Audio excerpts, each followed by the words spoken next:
hop. Ah oui. Ah, le sprint. Comment ça s'appelle, ça? Ça s'appelle le syndrome de la machine à café. C'est-à-dire qu'on reste devant la machine à café, on parle avec ses camarades et du coup, on oublie de faire l'antenne. Bon, alors vous me direz pourquoi faire venir des ours blancs qui vivent très bien là-bas où ils sont, ça peut être en Russie, ça peut être encore plus au nord, et les faire venir parce qu'ils ont demandé à avoir un petit coup de chaud. Venez voir en France en ce moment, c'est le maximum. Ces ours polaires, est-ce que c'est une espèce menacée comme...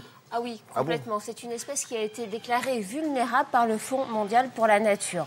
De toute façon, on le sait très bien, la banquise est en train de disparaître à grands pas et comme c'est leur milieu de vie naturel, ils n'ont plus de lieu de reproduction, ils ne peuvent plus faire des migrations normales et puis surtout, aujourd'hui, ils ont des difficultés pour se nourrir, donc on les retrouve dans les décharges des villes à proximité. Oui, au Canada. Exactement, et parfois on est même obligé de les endormir, de les élitreiller pour les remettre dans des zones sauvages. Ils rentrent dans les maisons et ils fouillent. Exactement. Et puis, comme ils ne sont pas très tendres non plus, si on se met sur son passage, on s'en prend une. C'est ça, ce sont des animaux qui sont excessivement attachants, jolis à regarder, puissants, magnifiques. Loin, hein.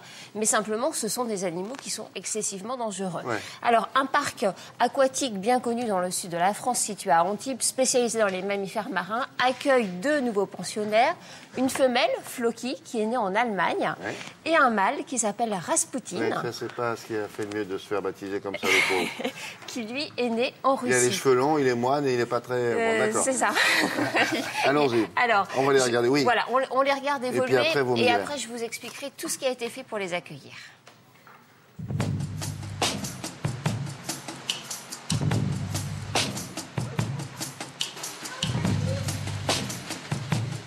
Nous accueillons 2 nouveaux pensionnaires qui sont 2 ours polaires. Un, le mâle qui s'appelle Rasputin, qui est né à Moscou. Et la deuxième s'appelle Floki. Ce sont 2 animaux qui ont été placés ici, qui nous ont été confiés dans le cadre d'un programme de reproduction européen. L'objectif étant de préserver l'espèce en faisant de la reproduction en captivité, en sachant que le milieu naturel de ces animaux est menacé. Pour pouvoir donner tout ce qui était stipulé dans le cahier des charges, parce que quand même il y a des règles dans la reproduction des ours, nous avons construit un enclos de 2400 m², qui peut se diviser en 3 si nécessaire, pour donner un petit peu de solitude à une maman éventuelle, avec 600 m³ d'eau de mer naturelle, qui est à 14 degrés. 2 grottes avec de la neige qui tombe dedans, même au mois d'août. Alors les mesures de sécurité nécessaires pour accueillir ces animaux sont en fait stipulées dans le cahier des charges donné par l'organisation qui les a placés ici. Donc nous savons que, par exemple, une clôture doit être de 4,50 m minimum, donc on a mis 5 mètres. Et nous respectons la dangerosité de ces animaux, même s'ils ne sont pas agressifs, ils sont dangereux.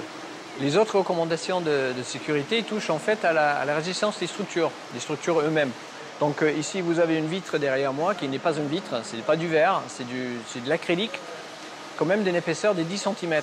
Donc tout est mesuré et selon un cahier des charges, tout est construit avec une résistance suffisante pour résister à l'impact de l'ours et à la pression de l'eau. Alors mis à part ça, les recommandations de sécurité passent par des protocoles, des façons d'aborder l'animal et des choses qu'on doit et qu'on ne doit pas faire. Nous accueillons ici des ours polaires simplement parce que nous les considérons mammifères marins.